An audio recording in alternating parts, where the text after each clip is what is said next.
Good morning and welcome back to Morning Coffee. I'm Lauri Andreacchio, your host for Off the Mat, where I help you create the life of your dreams by bringing you all sorts of people and ideas to inspire and elevate and enhance your life. Today we are going to rock some veggies with my guest, Christine Scalpo. She's a certified holistic health and nutrition counselor and a personal chef. And she's from Food for Living. Good morning, Christine. Hi. Thanks for having me. Thanks for being here today. So, yeah, can't wait. We have, we're going to talk about how to get more plant-based in your, I can't even speak this morning, more plant-based foods in your diet and what that can do for you. And Christine has a little couple recipes to share with us too. So, we're looking forward to this. First, we're going to take a couple moments to chill and center and set an intention, set a focus for your day, for this half hour. We've been a little crazy running around here, so I think we need to take a breath too. So wherever you are, snuggle in, shut the door, and just allow yourself to sit, and whatever's coming into contact with your seat, let that snuggle down a little more. If it's comfortable, allow your eyes to close. If not, just soften your gaze a bit and begin to focus on your breath. Just slow and smooth through the nostrils, inhaling and exhaling. And for a few breaths, just take a bit of time to notice how you feel. Notice what thoughts are running through your mind. Notice any tension or tightness or flowing energy through your body. And now as you continue to breathe in and elongate the breath, see if you can find some areas of tension and tightness that you can release. So wherever you feel that squeezing, tenseness, let it go, let it soften on the out breath.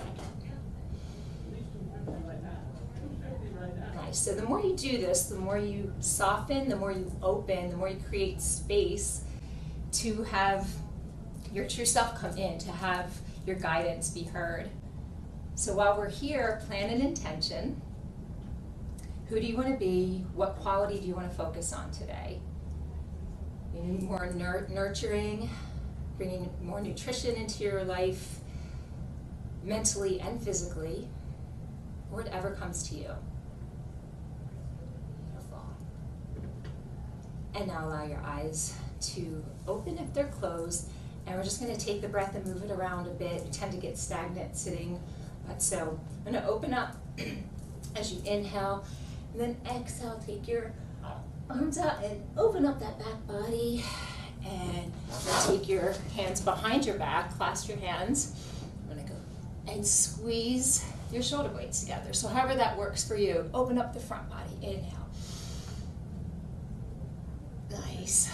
So just a little opening, shake out your wrists, get some energy flowing. If you want to jump up and down and really get some energy going. So I think we're a little bit more settled, a little bit more focused. So good. Let's chat. So I think your story is fascinating of how, how you found food as a way to heal, and so you want to talk a little bit about your experience there? Yeah. Actually, there wasn't one particular thing that caused me to do what I do now, which is plant-based nutrition. Was several things, but I think the start of it was my background's actually in ornamental horticulture and landscape design, and I contracted Lyme disease. And it went undiagnosed and untreated for about 5.5 years. Like so many people at that time. Yeah. So when I was finally diagnosed, I needed to be on both oral and intravenous antibiotics, and I was on them for over 2 years. Wow. So I was able to get over the Lyme disease, but because of the Lyme, I developed fibromyalgia. As a result of the antibiotics, I developed candidiasis, or yeast overgrowth. Right. As a result of the yeast, I developed food sensitivities. So even though I didn't have active Lyme anymore, I still felt like crap. Right, yeah, of course. Eventually, I found out about a practitioner of Chinese medicine, and I went to see him, and the first thing he did before he did acupuncture or Chinese herbs or anything, was made some recommendations for changes in my diet. Right. And it wasn't plant-based at the time. But I did what he said because I was just tired of feeling like crap. I went home and I did everything he told me. So it's a way to get your system to kind of not overtax it, but it clear out. So Yeah, everybody has a particular constitution, and you should be eating right for your constitution. Right. And I wasn't. I had no clue. You know, I thought I ate healthy, but apparently it was not doing me any good. So he kind of told me things to avoid, things to include. In my case, it was more warming foods and soups and stews, and less cold foods and raw foods and that kind of thing. So I did everything he said, and in a week or less, I was like, wow, I feel so much better. Like, it's like my body breathed a sigh of relief, and I thought, wow, you know, food could do this. So that really was very powerful for me. So I started learning and researching and reading, and then about a year or two after my Lyme treatment finished, I had gotten a dog. So I had a dog, raised him from a puppy, and I just started to see qualities in him that, like, same desires, wants, needs that I had. You know, desire to be happy and to be warm and safe. And I saw when he felt fear. And dogs are good for being in the moment. Yeah, exactly. And he wanted to have good food and have a warm place to sleep. And I thought, well, if he wants these things, just things on a basic level that I want, other animals must too. Right. So I didn't make a conscious decision, but kind of subconsciously, some animal products started to go out, like red meat. And right. Then I came across the book Diet for a New America by John Robbins, and I cried all the way through the book, right. Forced myself to read it because I thought, I have to know. Right, I have to know. When I finished the book, I'm like, that's it. Done. And everything was out except for some reason fish. Right. I don't know, I held on to that myth that I needed some kind of animal protein. Right. And about maybe 2 years later, I was walking my dog, listening to a podcast on fishing, Right. and I came back from the walk, and I'm like, that's it, That's it. fish is out too. So it wasn't a gradual thing. Right. And then in the meantime, I learned about the Institute for Integrative Nutrition in New York, in Manhattan. Right. And there's some pretty amazing teachers there. Yeah, as yeah, well. so I became certified as a holistic health coach through them. Right. And then about 3 years ago, I became certified in specifically plant-based nutrition through the T. Colin Campbell Foundation. Right. Now, the interesting part too is, I mean, different diets work for different people and all, but there is, even in places that eat meat, they don't eat a lot of it. Right. It's very taxing on the system. And in America, we tend to be excessive with everything. Yeah, and so, a lot of the places that eat meat, they do it out of necessity because that's all that's available Right. to them, you know, like Right. the Eskimos or... so yeah, don't get, crazy, like, oh my God, I got everything out at once, but No. Christine's here to help you realize that you can bring more plant-based foods into your diet and into your life, and just kind of take note of how it will affect you. I mean, Yeah, I think most people eat too many animal products. yeah. And they don't know what to do. And I know I struggled a little bit when I transitioned my diet. Luckily, I had a mentor that helped me, so I think having support is helpful. But I don't try to get people to become vegetarian or vegan. That's not my goal. Right. It's just to help people learn how to use plant-based foods, to make meals out of them so that they're eating more of the foods they should be eating more of, and it helps to crowd Animal out. foods are real acidic for the They most are. part, so it's creating kind of a toxic environment in Right. your body Mhm. without you maybe realizing it. So on that note, Christine is going to share with us a few recipes that are really simple that you can try, and when we come back, we're going to learn just a few things that we can switch up and Breakfast. change for a breakfast. Mhm. Okay. Quick breakfast. Quick breakfast. So go refill your cup quickly, whatever beverage of your choice, and meet us back here in a few moments. Hey, welcome back to Off the Mat. I'm Lauri Andreacchio, your host, and I'm here with Christine Scalfo.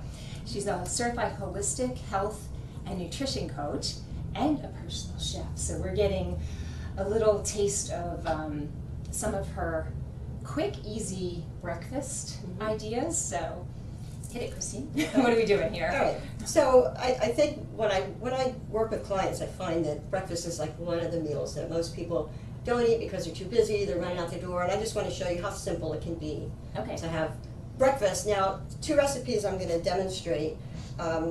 are things that you could do the night before, so they're ready in the morning. Oh, nice. So that's going to save you some time. So the first one is a chia pudding. So you're all familiar with chia seeds, right? Like the chia pet. I used to have one as a kid. So Oh, we should have had one here. chia seeds, Bob's Red Mill, and everything I'm going to talk about today, if we get to it all, you can find in your local grocery store. So there's nothing exotic, or you don't have to go to specialty stores. What do chia seeds do for me? Chia seeds are a good source of protein, but they're also an excellent source of omega-3 fats, which most Americans are not getting enough of, right? So you don't need to eat fish to get your omega-3s. So there's other sources as well, but chia seeds are a good one. So I have about a quarter cup of chia seeds here, and I'm going to add to it about a cup of almond milk. This is unsweetened almond milk, so I'm just using a ShopRite brand. That's what I use. And you can use any other non-dairy milk. So there's so many: cashew milk, oat milk.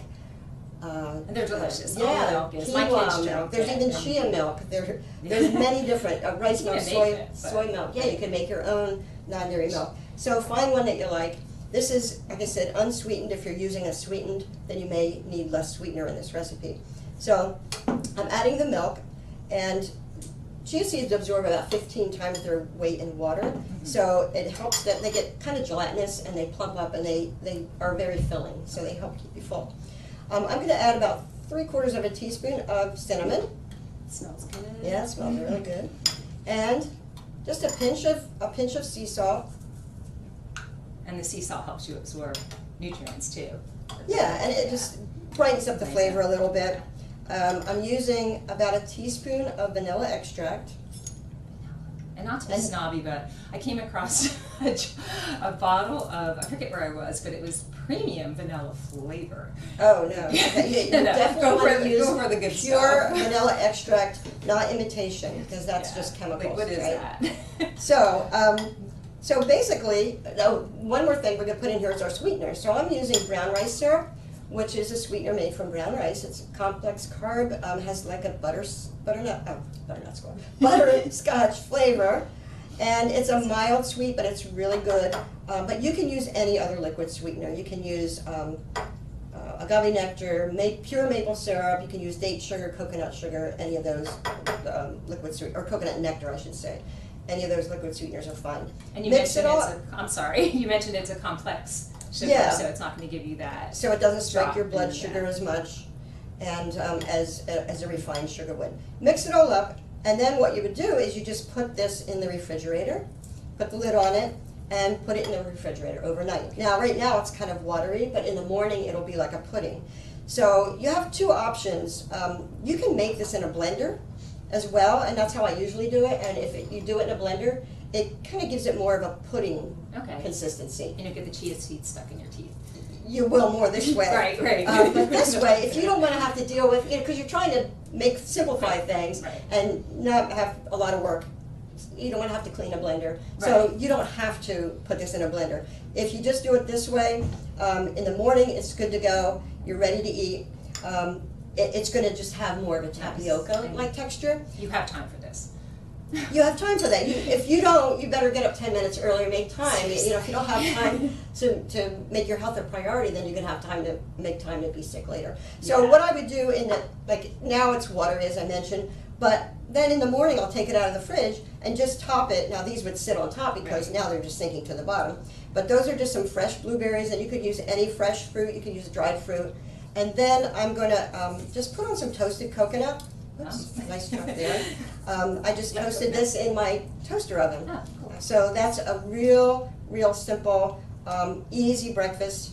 You know, takes literally no time at all. Take it out of the fridge, good to go. If you want to put this in like a mason jar or something portable and take it with you to work, what a good idea. you can even do that too. Right. But yeah, I mean, honestly, take 2 minutes and sit down Right. and, without your phone, without your computer, although if we're on, you kind of just take a break and eat that's awesome. And it smells so good. Yeah, so you could use dried fruit if you want instead of fresh fruit, or you don't have to use fruit at all. How about cacao?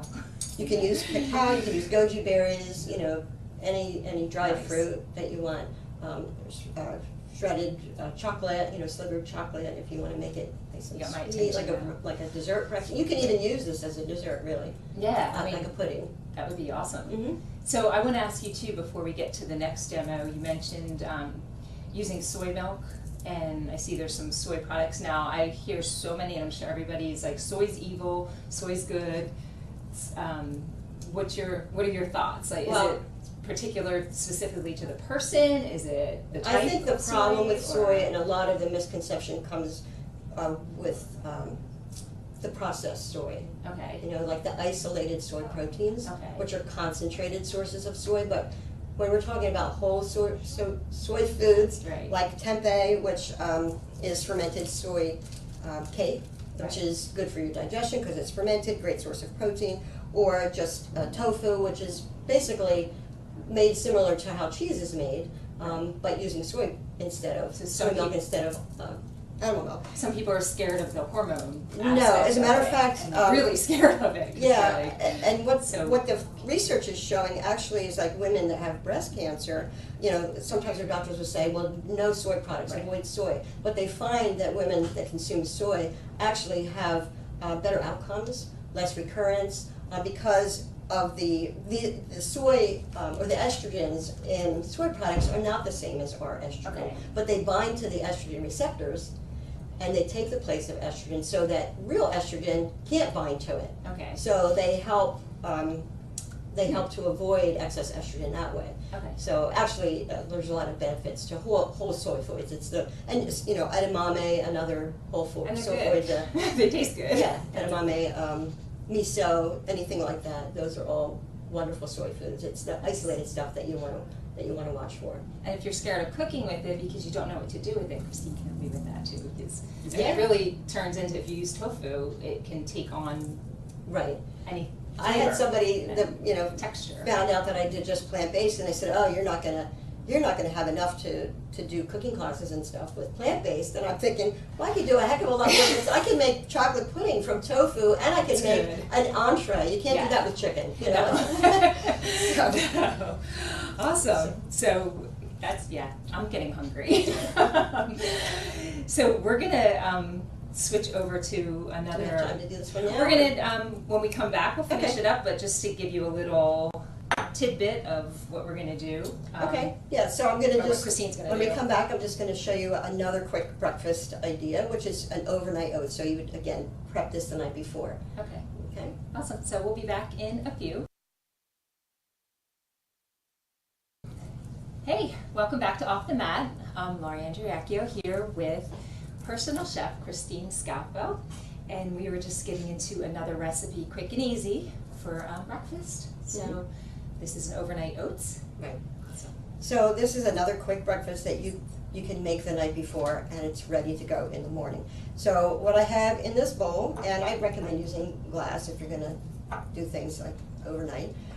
This is rolled oats or old-fashioned oats, right? Just basic. And there's lots of brands out there, but not the instant oats. You don't want those. Okay. So I have about a cup in the bowl, and again, I'm using almond milk, but you can use any non-dairy milk again. And I am going to add some brown rice syrup. Again, we talked about brown rice syrup being a complex carb, natural sweetener made from brown rice. And again, you can use any other natural liquid sweetener.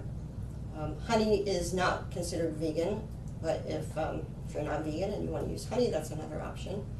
So remember, this is about maybe replacing one or two things at a time, and just seeing how you feel, feeling the changes, and just going at it from a loving, kind place, nurturing your body and nourishing it gradually. Yeah, making gradual changes, 'cause they're going to be more sustainable. If you try to do everything overnight, you're going to get overwhelmed and you're going to give up. So start with breakfast. That's a good place to start. Then I'm going to add about a third of a cup of raisins. I'm using organic raisins, and these little boxes are about a third of a cup, so they're perfect. So you don't have to measure. You just pour one of those in there. Just got even easier. Yep. I mean, I don't like to take a lot of time to cook either, so Wait, so the easier the better. Yeah. And then, and of course, cinnamon, right? So we have about what do we have, about half a teaspoon of cinnamon in there, I think. So mix it all up, you put the lid on it, and you put it in the refrigerator. The next morning, you take it out, and you can eat it just like that. Now, you don't have to cook it because the oats have now absorbed the liquid, so they're kind of cooked, really, they're soft. So do you recommend warming it, or? That's up to you. So you can eat this as a cold cereal. Okay. I prefer to have it warm. So I don't like to use the microwave, but you can just nuke this for a minute or so in the microwave. But what I usually do when I make this is I will prepare it in a stainless steel saucepan. Okay. The night before, put a lid on it, put it in the refrigerator, and then in the morning, I just put it on the stovetop. Nice. And then when it's cooked, I will add, and you can add them the night before if you want. These are some toasted walnuts that I just toasted in the toaster oven. It's going to add some omega-3 fats, some healthy fats, give you a little more staying power to get you through till lunchtime. And again, very, very simple. So when people say, oh, I don't have time to eat breakfast, guess what? You do. You do. You really do. And if you don't, then call me. That's like with the saying, I don't have time to meditate, I don't have an hour. He's like, so I meditate for 2. Like, if you don't, you need to make that time, and you don't have time to eat. Again, it can't get any easier than this. Right. I guess you can switch this up Absolutely, too you can with customize dates it. Absolutely, dates or dried cranberries, fresh fruit. You can even make any of these more savory instead of using sweetness. You can use vegetables. You can put in some steamed vegetables. If you have leftover vegetables from dinner. Yeah, I love for breakfast actually a khichdi that's rice and a lentil. Then you put very savory. Yeah, with veggies and stuff. But I have to think about that before. And this is the brown rice syrup that's I really use. good. Okay, this is empty obviously, but it's my favorite. And again, you can find this in your local grocery store too. It's not a specialty thing. And you're not going to feel like you're missing anything. I think that's people's fear is that, oh my God, I can't have this and I can't have that. Well, what again, Christine can help you learn is that there are ways to cook healthier versions of things. I think everything out there's a healthier version of it that will make you feel even better about eating it. Just replacing a few ingredients with it, and your mental state as you eat it. Because you can eat all the good, amazing food you want, but if you're coming at it with fear and I have to eat this because this is good for me, that's almost as toxic as or maybe more toxic. So you're nourishing. Just keep that in your thoughts. And awesome. So can you talk a little bit more about what other your services as a personal chef? What can you do for me? So I offer my primary services are diet coaching. So I can either do that in person or over the phone. Okay. And I offer cooking classes, again, either private or group classes. And I also offer personal chef services. So I prefer to educate people so that they have the tools that they need to do things on their own, but a lot of times people either don't have an interest or they don't have the time and they want someone to cook for them. So in that case, I shop for all the ingredients, we pick out a menu, and you don't have to be plant-based to do this. So I have people that I cook for that are not, but this is a way to get more plant foods into their diet, and they start saying, oh, this is good, So I will buy all the ingredients, come to your house, bring all my equipment, and I spend 5-6 hours there cooking, and then package things, label them, and then you can freeze them, put them in the fridge, whatever you want to do, and you pull them out and eat them whenever you want. Nice. Very nice. I like that. I like that idea. I need one. I need a personal Really, so by the time you're done cooking for everyone else. I come home and I pop a burrito in the microwave. So. And you do what you have to do sometimes. Yeah. And if you're gonna pop that burrito in the toaster oven or whatever, enjoy it. And savor it. Right. So don't no bad karma going at that. So. Where else? Your website. You have so much information on your website. Yeah, my website is foodforliving.net. Foodforliving.net. .net.com. So a little bit of information about my background's on there. My services, that's on there. Some links, and I don't know what else is on there. I do have a newsletter that's free that comes out every month. Yeah. There's some links on my website to that if you're interested in signing up. There's always a healthy recipe in my That's great, newsletter yeah. comes out. If you feel like you're stuck and you need something. Mhm. Yeah, and if you feel like you're stuck, if you have a health issue, give Christine a call. Is that your favorite form? I guess you would need to talk or Skype if you're not local. Yeah, you could usually the best way is to call. contact me via email and initially just kind of to set up a time to talk and then jump on the phone and then see what services may best, or be best for you. Yeah, you're for not stuck in whatever current situation you are. Even if, you're already eating wonderfully healthy and you feel good, like you might need to switch it up because you're just getting bored with what you Right. are cooking as well. Or maybe you want someone else to cook for you. Mhm. So awesome. Thank you so much. And I'm going to dive into this as soon as we're off. Is there anything else you want to add? Before we I wrap don't it know. up? How much time do we have? Just A minute. Just a couple other quick ideas for breakfast. If anybody is interested, you can always have some frozen waffles. Go in the toaster. These are non-dairy, the Vans waffles. That's another quick idea. So take no time at all. I usually recommend with these maybe to put some nut butter on them because it'll give you a little more staying power. Cashew butter, almond butter, peanut butter, sesame seed butter, whatever. If you're watching your fats, you can always use powdered peanut butter. Okay. So peanut butter has about 15 grams of fat per serving. This has 1.5. So the fat's removed, but you reconstitute it with water. Right, okay. And you can use it. You can put this in smoothies, so that's a really great way to get some protein without the fat. Great, awesome. So I think we have a few good ideas here to get started on and go rock your veggies. Switch it up a little bit today. When you go out for lunch, order something different. Add another plant. Right, one meal at a time. One meal, one bite. So, and if you need some help with that, Christine's here, foodforliving.net, and thanks for joining us. Thanks for having me, Lauri. It's fun. Great. Thank you for joining us. We'll see you next Thursday, 10:30 on Off the Mat. Peace.